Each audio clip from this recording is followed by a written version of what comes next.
Hey everyone, welcome to day 5 of the Raw Cleanse Reset. I hope you're feeling wonderful today, as I am. Lost quite a bit of weight so far, getting some color back into my skin, growing quite a bit more chest hair, as you can see. So just keep it going. I hope you're enjoying all the wonderful benefits of the Raw Cleanse.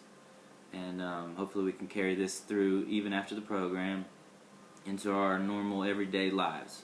So today I wanted to talk to you a little bit about GMOs. I mentioned Monsanto yesterday, and we'll go a little more in depth today about GMOs and what they are and how we can avoid them. So GMOs are genetically modified organisms. That means they take a gene from one organism and put it into the gene or seed of another organism, combine hybrids. So there are two different types of GMOs. There's a pesticide producer that when grown, say you put the gene into corn, it grows and produces a toxic chemical that then kills all the insects. And then we eat the corn after it kills all the insects. And there's also the herbicide resistor, which when planted is resistant to Roundup and other pesticides and herbicides. So what they do is plant the corn, spray Roundup over and over until all the other weeds are dead and killed, and then what's left is just the corn plant. And then we consume the corn plant after it's been sprayed with Roundup several times. So to me this seems pretty dangerous. I know there's got to be a lot of Roundup in the corn or all food. I mean, this covers almost all food that you see that's not organic. In the United States, it's not a law to label GMOs. There are no labeling laws. Across the world, that is not true. There are over 30 countries that require labeling of GMOs, even China. So we're behind China in the labeling of GMOs. So what happens then is we do not have a choice in the matter in the United States. Like, we are eating GMOs, and most people have no clue even what they are or that they're in our food.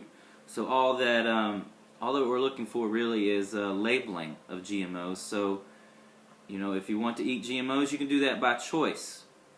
If you don't, you can also do that by choice.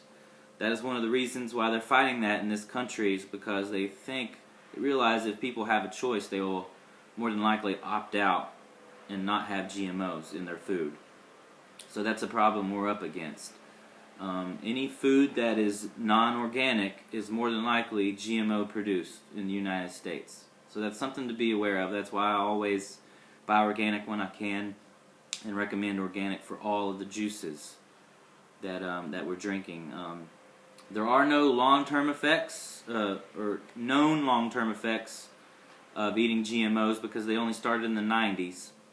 There have been, of course, all the companies that produce GMOs produce their own findings and research showing how safe it is for everyone.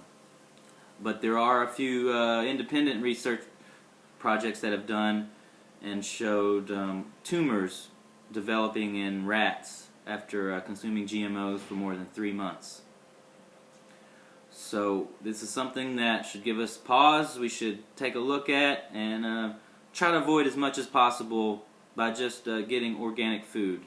And we should also require, as a law in our country, the labeling of GMOs so that we can have a choice